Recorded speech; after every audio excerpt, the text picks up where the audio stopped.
It's a wonderful day when you have my fine guests who come just about every month with an incredible subject, Judy Heft and Leslie Montanile. And today we have an incredible subject, I believe, which is women leaving the workforce to raise a family. And this is so timely, and first of all, welcome again. Thank you, Tony. And welcome Thank you again. again. Was driving out of Hartford with my wife, who was mentioning about the fact that a relative in her family was faced with a situation of should I quit my teaching job to have my first child, or should I be a stay-at-home mom? It is an incredible dilemma. And of course, when you look at this numerically, it's like, well, you know, why work? But this is something you guys have given an incredible amount of thought to, and I don't have an answer, and I know you will share with us the best of your insight. Well, thank you, Tony. We've been talking about this a lot, and there's really two sides to it because of the finances. You know, do you stay home and raise your children, which is a wonderful privilege, or do you just take a little maternity leave and then do you go back to work because you have to financially? And if you do decide to stay home, what can you do to make sure that you are able to go back to work when you're ready? And it's really an interesting discussion. And if you have the ability to make the conscious choice to leave because you've either saved enough for the short term, or your spouse or significant other is earning enough to really give you the privilege of staying home to raise your family, you really have to think about not what's going to be 5 months down the road, but 5 years down the road when you do make that choice. And make sure you're making the choice for all the right reasons. And of course, raising a family is a wonderful reason to stay at home. But when you do make the choice, you want to keep yourself connected. And you want to keep yourself in the loop so that down the road when the savings has dwindled, that you had saved enough to stay at home, you can come back somehow into the workforce, either for yourself, someone else, and really start bringing income back into your family as your children move on and upward. As we know, children get older, they don't get younger. Yeah, and this is kind of the case with the rest of us. I'm the student here, I'm not the teacher, but I will recall one story. My first wife, Jean, who passed on a few years ago, she was part of that whole kind of early 80s thing of the generation of, we can have it all.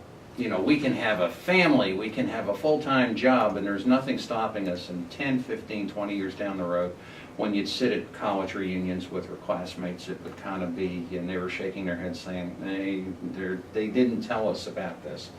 And, you know, it was a dilemma then, and it's a dilemma now, you know, and I guess that's the whole thing. You know, can somebody do it all, or are there choices to be made?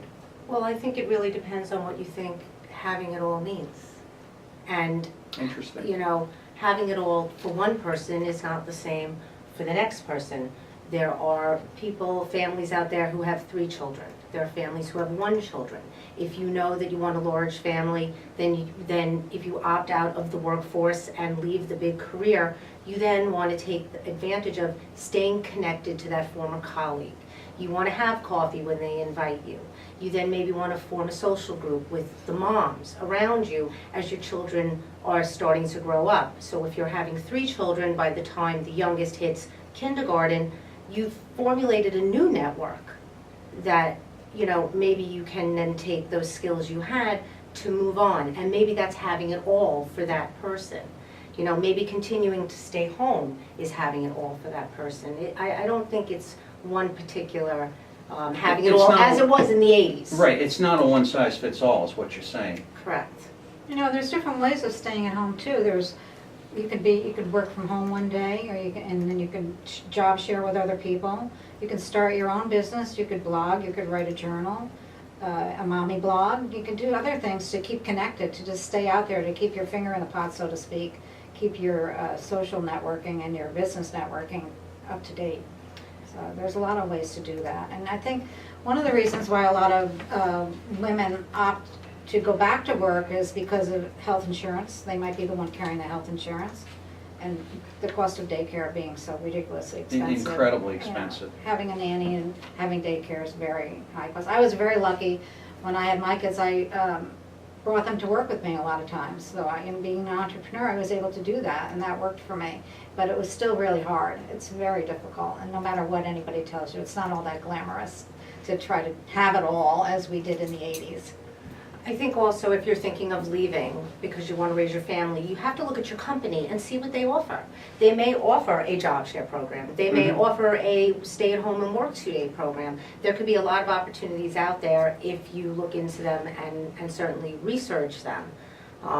Just this morning, I saw a group of women, obviously one came with her youngest child, and they were gathering around a table having coffee, and they were clearly talking about fundraising for something in their community. They all obviously had careers, and they were keeping their finger in the pot. They were looking toward the future, and it's really important when you look to do something at home while raising your family, something that will make a difference down the road to either a prospective employer or maybe a company you want to go back to, or even launching into a new career. So instead of like the annual bake sales that might raise some money for school uniforms or things like that, these women were working on a real fundraiser for their town to help disabled children, something more like that, that would give them some notoriety of their own, and also down the road maybe bring them some income into their home that they had once earned. Maybe not the same income, but additional income.